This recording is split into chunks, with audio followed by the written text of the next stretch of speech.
Hola a todos y bienvenidos de nuevo a Historias de Terror.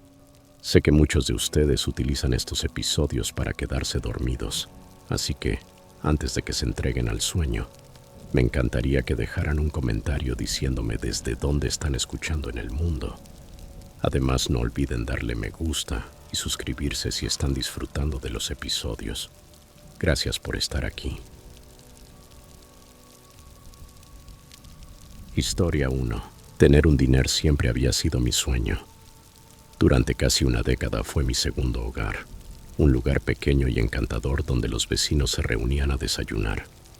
Los viajeros hacían una pausa para comer y los clientes habituales se relajaban con su café. Me encantaban las noches tardías cuando la avalancha de gente se desvanecía y podía sorber una taza de té mientras terminaba el papeleo del día. Pero en un jueves en particular, la tranquila comodidad de mi diner se transformó en algo mucho más oscuro. Era una velada lenta. Para las 8:30 de la noche, el ajetreo de la cena ya se había disipado y quedábamos Amy, mi mesera, Joe, el cocinero, y yo, limpiando y preparando el cierre. El olor a hamburguesas a la parrilla aún flotaba en el aire y la rocola sonaba suave en la esquina. Amy pasaba el paño por las barras mientras Joe restregaba la plancha. Nos reímos de la mala racha de Joe en el póker la semana pasada. Compartimos anécdotas sobre nuestros habituales y jugamos a adivinar quién podría venir por la mañana siguiente. Era una noche cualquiera, sin sobresaltos, hasta que tintineó la campanilla sobre la puerta. Los tres giramos para ver entrar a un hombre. Su aspecto me llamó la atención al instante. Llevaba una chaqueta desgastada y demasiado grande para él, y los jeans deshilachados en los dobladillos. Parecía no haber dormido en días. Aún así no se veía amenazante, solo cansado. «Solo café», murmuró, dejándose caer en una cabina junto a la ventana. Amy me miró. Asentí para que lo atendiera. «Claro», dijo animada, tomando una jarra de café y una taza. Él rechazó la carta con un gesto, diciendo que esperaba a alguien que lo recogiera. Amy sirvió el café y él envolvió la taza con las manos, mirando hacia afuera sin dar ni un sorbo. Para las 10 de la noche seguía allí. El café permanecía intacto y él no se había movido de su sitio. Amy volvió a acercarse, su habitual amabilidad empezando a tambalearse. «Señor, ¿necesita algo más? Estamos por cerrar». Él la miró apenas un segundo y no respondió, volviendo la vista al estacionamiento oscuro. Cuando dieron las 10:30, Joe terminó en la cocina y asomó la cabeza. «¿Quiere que me quede, jefa?», preguntó, señalando con el pulgar al hombre. Negué. «No, yo me encargo. Tú y Amy pueden irse». Amy me lanzó una mirada inquieta. «¿Segura? Me da una vibra rara». Le resté importancia con la mano, procurando sonar tranquila. «Está bien, solo espera a alguien. Se irá en breve». Los dos vacilaron un instante, luego recogieron sus cosas y se marcharon, dejándome a solas con él. Para las 11 de la noche mi paciencia ya estaba al límite. Me acerqué a su cabina intentando sonar firme, no confrontativa. «Señor, ya cerramos. Si su transporte no ha llegado, puedo indicarle cómo llegar a una gasolinera más adelante». Él no me miró. «Van a venir», dijo seco. Algo en su tono me recorrió como una onda de inquietud. Giré el letrero de «abierto» a «cerrado» y empecé a echar llave a las puertas. Fue entonces cuando su actitud cambió. «¿De verdad vas a cerrarme la puerta?», soltó con la voz más alta. Me giré sobresaltada. «Lo siento, pero ya cerramos. Tendrá que esperar afuera». Se puso de pie de golpe, imponiéndose sobre mí. «¿Crees que puedes quitarme lo que es mío y salirte con la tuya?». Abrí los ojos confundida. ¿De qué está hablando? «Me lo debes», gritó golpeando la mesa con los puños. El corazón me galopó mientras retrocedía hacia la barra. «Señor, no sé de qué habla, debe irse ya o llamaré a la policía». «Adelante», se burló. «Llámales, no me van a detener». Con las manos temblorosas agarré el teléfono y marqué el 911. La operadora atendió y le expliqué la situación todo lo serena que pude.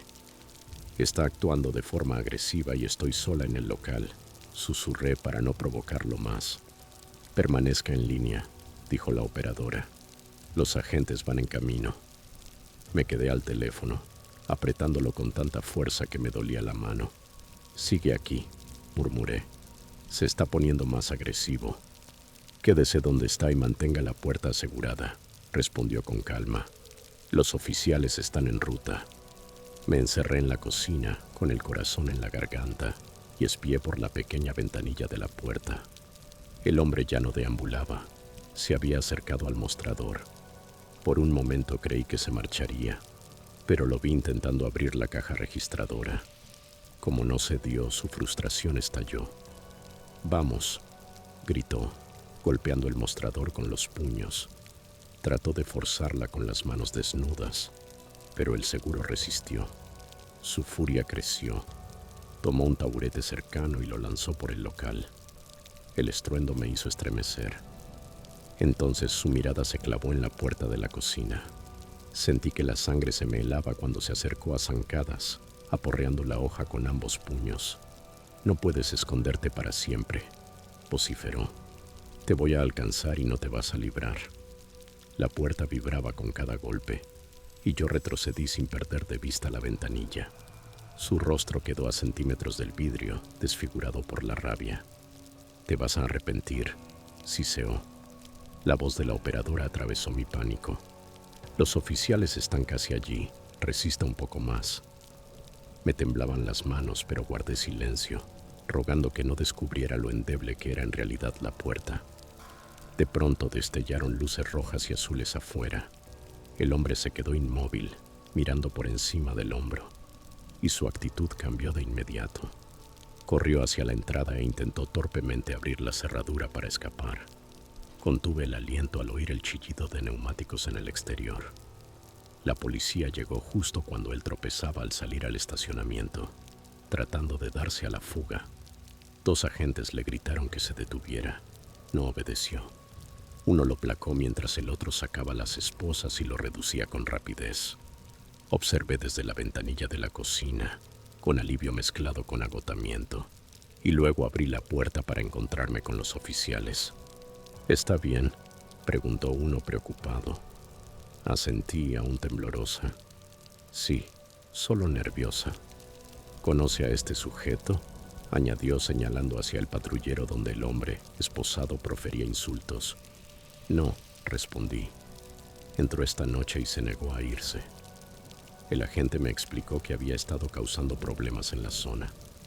Tenían reportes de robos y conducta agresiva, por lo general contra pequeños negocios a altas horas. «Tuvo suerte de que esto terminara sin heridos», dijo. «Suerte».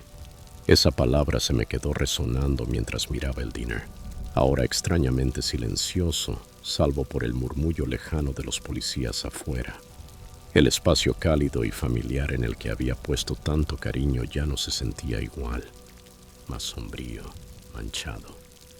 Al día siguiente instauré una política estricta de no permanecer cerca de la hora de cierre, y desde entonces siempre salimos los 3 juntos. Nadie se queda a solas por la noche. No voy a permitir que algo así vuelva a ocurrir. Agradezco no haber salido lastimada, pero lo vivido dejó una cicatriz. Antes pensaba en los diners nocturnos como refugios de comodidad y seguridad, pequeñas burbujas de luz en la oscuridad. Ahora sé más, y no volveré a bajar la guardia. Historia 2. Llevaba unos 6 meses trabajando en el diner por aquel entonces. Me medio gustaba el empleo y, además, era lo bastante flexible como para encajar con mis clases de la universidad. Y bueno, pagaba lo suficiente para mantener en marcha mi viejo Honda. Pero aquella noche en particular, un turno que había empezado como cualquier otro se convirtió en una de las experiencias más aterradoras de mi vida. El ajetreo de la tarde había bajado, y yo me estaba amoldando al ritmo del turno nocturno. Iba y venía entre mesas, rellenando tazas de café y equilibrando bandejas con hamburguesas y papas fritas. Fue entonces cuando lo noté. Estaba sentado solo en una cabina del rincón, con las manos aferradas a una taza de café. Al principio me pareció un cliente nocturno más, cuarentón sin nada llamativo, con una gorra de béisbol. Pero a medida que avanzaba la noche empecé a sentir su mirada clavada en mí. Cada vez que giraba la cabeza hacia su lado, me estaba observando. Al comienzo lo dejé pasar. La gente mira. Es parte del trabajo. Solo que no era la típica mirada. No era el necesito un refill, ni el estoy aburrido y se me va la vista. Era intensa, como si me estuviera estudiando. Cuando fui a ver cómo estaba, me sonrió con una mueca fina, casi antinatural, y empezó a hacer preguntas. «Vas a 1000, ¿eh?», dijo. «Sí, los viernes pueden ponerse movidos», contesté tratando de sonar cortés sin ser demasiado cercano. «¿Estás en la escuela?», preguntó, tono casual pero ojos afilados. «Sí, soy estudiante en la universidad», solté, y me arrepentí al instante. No me gustaba lo personal que se estaba volviendo la charla. Su mirada no se apartaba de mi cara. Debe ser duro compaginar trabajo y estudios. «Sí, me mantiene ocupado», dije dando un paso atrás. «¿Le traigo algo más?». «No, estoy bien», respondió ampliando la sonrisa. «Solo estoy disfrutando de la vista». Sus palabras y la forma en que las dijo me dejaron descolocado, pero lo aparté de mi mente. Tenía otras mesas que atender y quedarme allí más tiempo se sentía incorrecto. A medianoche el local estaba casi vacío y mi turno se acercaba al final.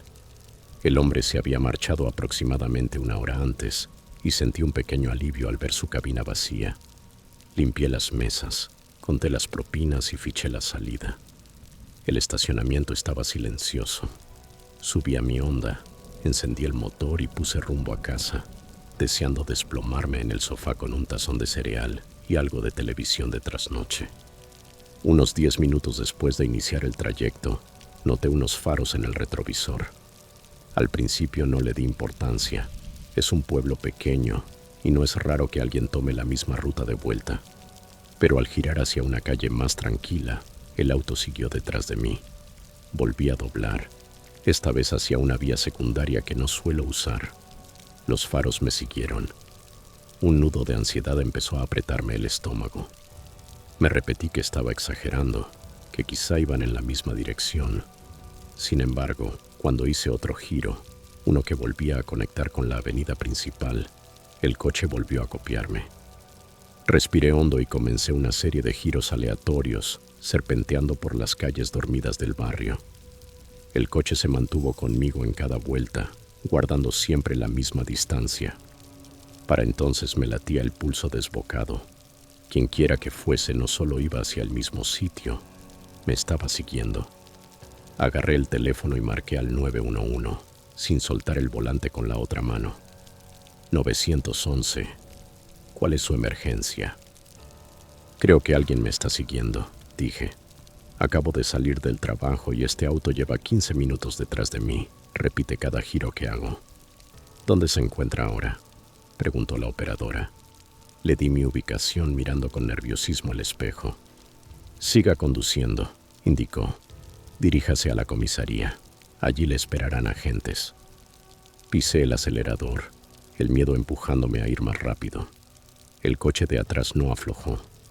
De hecho, parecía acortar la distancia, con los faros encandilándome en los espejos. Tomé otra curva brusca, las llantas chillando sobre el asfalto. Ellos también giraron, su presencia aplastándome los nervios. La operadora se mantuvo en línea. Lo está haciendo muy bien, dijo. Faltan solo unas cuadras. Por fin vi el edificio de ladrillo, familiar, con potentes reflectores y patrullas señalizadas al frente. Sentí que me quitaban un peso de encima al entrar en el estacionamiento. El auto que me seguía desaceleró al acercarme a la estación y, justo cuando metí el mío en un lugar, viró con brusquedad y salió disparado en la noche. Me bajé de un salto, las piernas temblándome, y caminé hacia la entrada. Un par de agentes me recibió en la puerta. ¿Estás bien?, preguntó uno. Tenía las manos temblorosas. Sí, pero ya se fueron. Se desviaron apenas llegué. Los oficiales tomaron mi declaración y me aseguraron que estarían atentos al vehículo. Solicitaron una descripción, pero lo único que pude dar fue algo impreciso. Auto de color oscuro, quizá un sedán. Volver a casa esa noche fue de las cosas más difíciles que he hecho. Cualquier par de faros detrás de mí me parecía una amenaza. Cada giro, una posible trampa. Aparqué en la entrada, entré corriendo y revisé 2 veces cada cerradura de puertas y ventanas. Durante semanas después de eso, la sensación inquietante de estar observado se me quedó pegada. Empecé a estacionar más cerca de la puerta del diner, a revisar los espejos de manera obsesiva durante el trayecto a casa y a evitar los turnos tardíos siempre que podía. Fuera quien fuese aquel hombre, fueran cuales fueran sus intenciones, no solo me siguió hasta el vecindario, sacudió mi sensación de seguridad hasta los cimientos. Historia 3. Trabajo como gerente en un diner y de vez en cuando me toca el turno nocturno. La mayoría de las noches eran tranquilas, una oportunidad para que los habituales se relajaran y para que los noctámbulos picaran algo. Para mí también era el momento ideal para organizar inventario mientras vigilaba el salón. Me gustaba la calma de llevar el local por la noche. Lo que no me gustaba eran las llamadas de broma. Empezaron hace unos 3 meses. Al principio no tenían nada fuera de lo común. Alguien respirando fuerte, riéndose y colgando. Ocurría al menos una vez por semana, siempre de madrugada. Cuando el dinero estaba casi vacío, lo ignoré, pensando que sería un adolescente aburrido o alguien buscando provocar. Pero luego las llamadas se volvieron más específicas. ¿Estás sola esta noche?, preguntó la voz en una llamada. No sonaba ni alta ni desesperada. Era serena, constante. «¿Perdón?», dije. La línea se cortó. Dejé el auricular y me sacudí el mal rato, atribuyéndolo a otra broma cualquiera. Sin embargo, con las semanas la pregunta se volvió rutina. Cada 2 o 3 noches la misma voz llamaba y repetía lo mismo. «¿Estás sola esta noche?». Empecé a dejar que el personal atendiera el teléfono, pero el llamante parecía saber cuándo era yo quien contestaba. Si respondía otra persona no decía nada, solo hablaba cuando era yo. Un viernes por la noche el local estaba más silencioso de lo habitual. Solo había 2 clientes, una pareja mayor compartiendo un batido en una cabina y un hombre sentado solo en el rincón más alejado. Llevaba más de 1 hora allí, apurando una taza de café y apenas tocando la porción de pastel que tenía delante.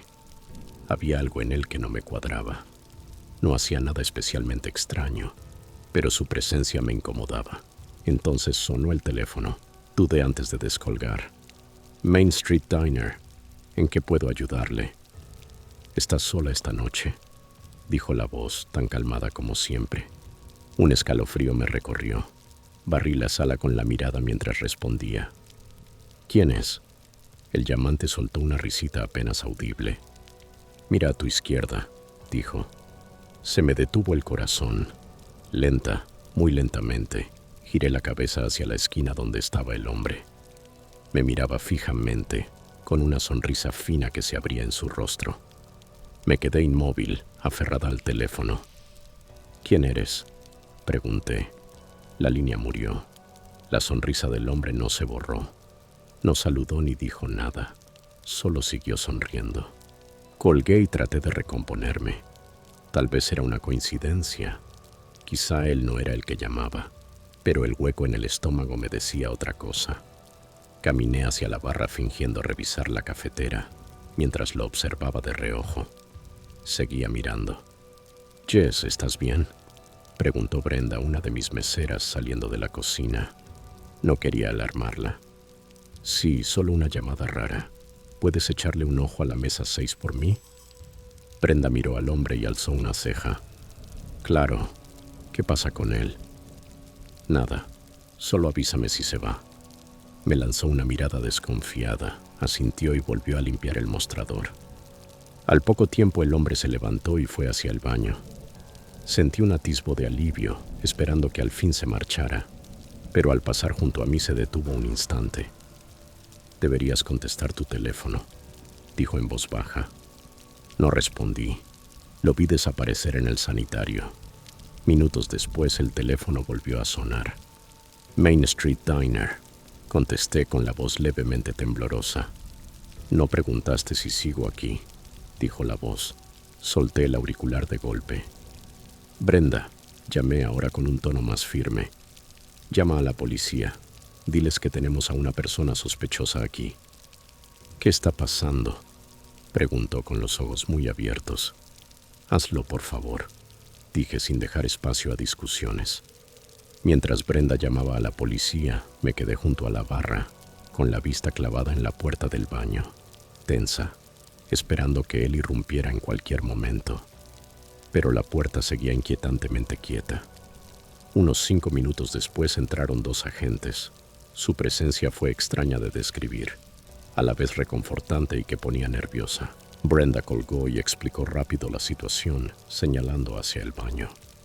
Uno de los oficiales se colocó cerca de la puerta mientras el otro llamó. Señor, necesitamos que salga. Hubo una pausa, seguida de un sonido de pasos en el interior. Lentamente la puerta chirrió y el hombre salió. Su actitud era inquietantemente serena. Sin decir palabra, permitió que los policías lo acompañaran hasta la acera. Yo me quedé petrificada detrás del mostrador mientras le hacían una serie de preguntas. ¿Tiene identificación?, preguntó un agente. El hombre negó con la cabeza. Lleva un teléfono encima. Palmeó sus bolsillos de manera teatral y luego abrió las manos. No, los oficiales lo registraron, pero no encontraron nada. Ni teléfono ni cartera. Nada que explicara quién era o por qué estaba allí. Tras unos minutos lo dejaron ir con una advertencia de mantenerse alejado del diner. Al alejarse en la oscuridad miró hacia atrás, su expresión inescrutable. Un escalofrío me recorrió, pero me obligué a concentrarme en los agentes cuando se acercaron a tomar mi declaración. Sin identificación ni evidencia de un delito, no hay mucho que podamos hacer, dijo uno con tono de disculpa. Si vuelve, llámenos de inmediato. No fue precisamente reconfortante, pero les di las gracias antes de cerrar por la noche. A la mañana siguiente, al entrar con el auto al estacionamiento del diner, algo negro junto a la ventana del baño me llamó la atención. Pensé que sería basura, pero al acercarme vi que era un teléfono celular. De aspecto barato y con la pantalla agrietada a su lado, un par de audífonos inalámbricos, rayados y con marcas, como si se hubieran caído a toda prisa. Entonces caí. El hombre debió de haber tirado el teléfono y los audífonos por la ventana antes de que llegara la policía para ocultarlos. Recogí los objetos con cuidado, envolviéndolos en un pañuelo, y entré. Más tarde ese mismo día entregué el teléfono y los audífonos a la policía. Confirmaron que era un burner, un móvil desechable, probablemente imposible de rastrear. Los audífonos tampoco ayudaron. Sin marcas distintivas, sin números de serie, otro callejón sin salida. Semanas después seguía dándole vueltas a lo ocurrido aquella noche. Cada vez que sonaba el teléfono de madrugada, me preparaba, esperando oír su voz. Fuera quien fuese, sabía cómo meterse bajo mi piel. Y aunque nunca regresó, al menos que yo sepa, el recuerdo de su voz aún me persigue. Ya no atiendo llamadas. Ahora se encarga el personal. A veces no son las amenazas estridentes ni los peligros obvios lo que más debería preocuparte, sino esos momentos silenciosos e inquietantes que se te quedan adheridos mucho tiempo después de haber terminado. Historia 4. Era solo otro turno nocturno en el diner, de esos que había trabajado incontables veces. Nuestro sitio no era ostentoso. Un local algo desgastado en las afueras del pueblo, donde los habituales apuraban café y pastel, y los camioneros se detenían por una hamburguesa de medianoche. Cuando el reloj marcó las 12, el último cliente se había marchado y mi rutina de cierre estaba en marcha. Me gustaba la quietud de cerrar, los sonidos de la noche, los refrigeradores zumbando, las luces fluorescentes chisporroteando, el coche ocasional que pasaba afuera. Todo eso me ayudaba a poner los pies en la tierra tras un turno largo. Esa noche todo parecía normal. Limpié la barra y las mesas, barrí el salón, aseguré la caja registradora y repasé la lista de fin de día en mi portapapeles. Echar el cierre ya era un gesto automático, así que me dirigí hacia los baños para terminar de rematar la noche. Al aproximarme al pasillo del fondo, un susurro apenas audible me llamó la atención. Era un roce suave, como tela deslizándose sobre baldosa. La puerta del baño de hombres estaba entreabierta. Resultaba raro. Recordaba perfectamente haberla cerrado antes, cuando barrí el pasillo. «Hola», llamé acercándome. Mi voz resonó en el corredor azulejado, pero no hubo respuesta. El sonido volvió, y ya no era solo rozar, era un murmullo, palabras bajas y confusas que no alcanzaba a entender. Vacilé. Tal vez alguien se había colado antes de que cerrara la puerta principal. No era algo insólito. A veces entraba gente de la calle buscando un lugar cálido para dormir. Aún así, había algo distinto en aquello. Inspiré hondo para darme valor y empujé la puerta. El baño estaba vacío, salvo por un cubículo cerrado al fondo. «Oiga, el dinero está cerrado. No puede quedarse aquí». El murmullo se apagó por un momento. Solo quedó un silencio extraño. Di un paso más. «Señor, ¿necesita ayuda?» De pronto la puerta del cubículo sacudió con violencia, como si alguien se hubiera lanzado contra ella con todo su peso. Retrocedí de golpe. Sentí que el corazón se me iba a salir del pecho. «Déjame en paz», gruñó una voz masculina. «No puedo dejar que me encuentren». La voz sonaba áspera, casi desesperada. Se me encogió el estómago al comprender que no era solo alguien buscando dónde tirarse a dormir. «Señor, el dinero está cerrado», repetí, esforzándome por mantener la calma. «Si necesita ayuda, puedo llamar a alguien». La puerta vibró otra vez con más fuerza. El hombre empezó a gritar, palabras furiosas, inconexas, mezcladas con un balbuceo frenético. Salí del baño de espaldas. Fuera lo que fuese, no quería quedarme allí para averiguarlo. Metí la mano en el bolsillo y saqué la llave del baño. Tras echar una última ojeada al interior para asegurarme de que el hombre no salía, cerré la puerta de un portazo y la aseguré desde fuera. Cuando estuve seguro de que quedaba bien bloqueada, eché a correr de vuelta a la barra y agarré el teléfono.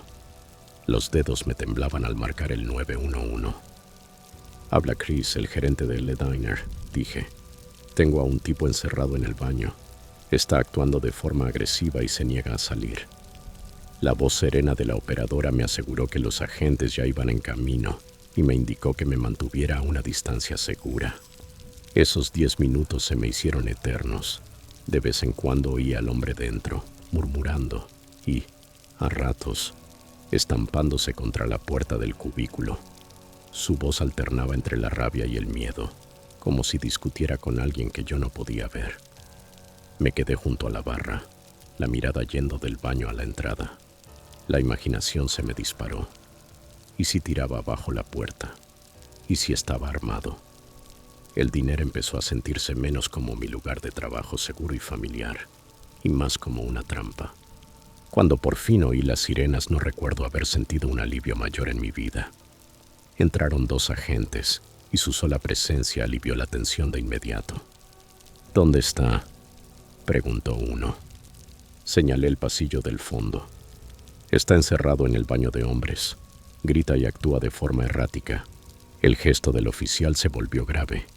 Les di la llave. No quería estar cerca cuando aquel hombre saliera del cubículo.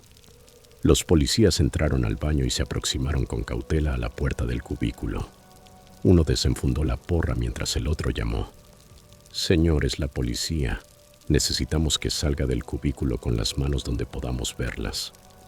Por un instante no se oyó nada. Luego volvió el murmullo, más intenso.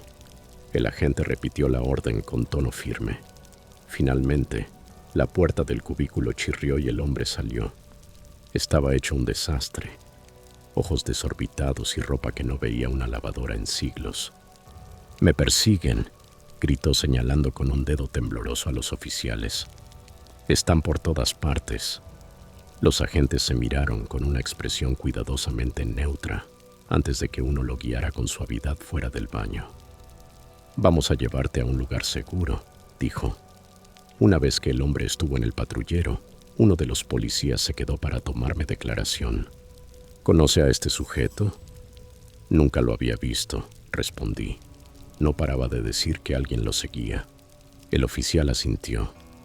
«Suena a que podría tener un problema de salud mental.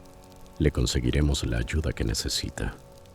La explicación tenía sentido, pero no me reconfortó demasiado. Los ojos desquiciados del hombre, esa mezcla de desesperación y amenaza, se me quedaron grabados mucho después de que se lo llevaran. Esa noche me salté el resto de la rutina. Cerré todo a la velocidad de la luz y me fui a casa. No fue el miedo lo que más me golpeó, sino darme cuenta de lo vulnerable que había estado sin siquiera notarlo. A la mañana siguiente llamé al dueño y le recomendé encarecidamente mejorar la seguridad. Cerraduras para las puertas de los baños fuera de horario, iluminación exterior más potente y quizá cámaras alrededor del edificio. El propietario escuchó y, en una semana, ya estaban los cambios. Ayudaron un poco, pero la intranquilidad no desapareció del todo. Sigo trabajando de noche, pero ya no estoy tan relajado como antes. Llevo el teléfono en el bolsillo en todo momento. Reviso 2 veces las cerraduras antes de que todos se vayan y nunca entro en ninguna zona del diner sin anunciarme primero. No es exactamente miedo, es cautela, la que se te mete en el cuerpo después de ver lo rápido que una noche normal puede torcerse. No sé de quién o de qué creía esconderse aquel hombre. Quizá todo estaba en su cabeza, o quizá huía de algo real.